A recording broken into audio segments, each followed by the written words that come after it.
Ipinagdiriwang natin ngayon ang dakilang kapistahan ng pag-aakyat sa langit ng mahal na Birheng Maria or the Assumption of the Blessed Virgin Mary. Ang dakilang kapistahang ito ay isa sa mga apat na Marian dogmas. Ang dogma ng Assumption of the Blessed Virgin Mary ay nagtuturo sa atin na pagkatapos ng buhay ng mahal na Birheng Maria dito sa lupa, siya ay iniakyat ng Diyos sa langit, katawan at kaluluwa. Ipinahayag ito ni Pope Pius XII noong 1950 sa kanyang Apostolic Constitution, Munificentissimus Deus, na ibig sabihin, the most bountiful God. Ngunit hindi ibig sabihin nito na ang mahal na Birheng Maria ay umakyat sa langit sa kanyang sariling kapangyarihan. Si Jesus ay umakyat sa langit sa kanyang sariling kapangyarihan.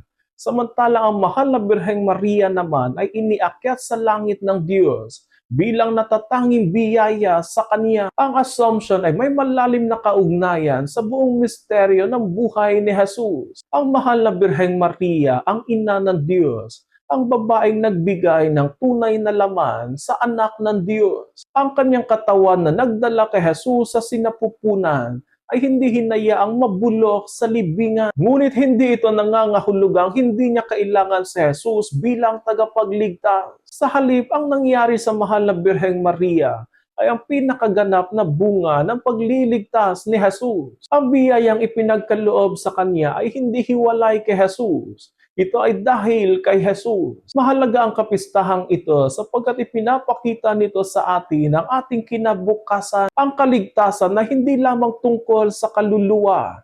Naniniwala tayo na sa katapusan ng panahon, bubuhayin din ng Diyos ang ating katawan. Kaya ang mahal na Birheng Maria na nasa langit ang kaluluwa at katawan ay ang unang bunga at ang larawan na magiging kaluwalhatian ng simbahan. Kung ano ang natupad na sa mahal na Birheng Maria, iyan ang ipinapangako ng Diyos sa mga nananatiling tapat sa Kanya. Ang muling pagkabuhay ng katawan at buhay na walang hanggan. Ang tunay na mensahe ng Assumption ay hindi lamang mapalad ang mahal na Birheng Maria.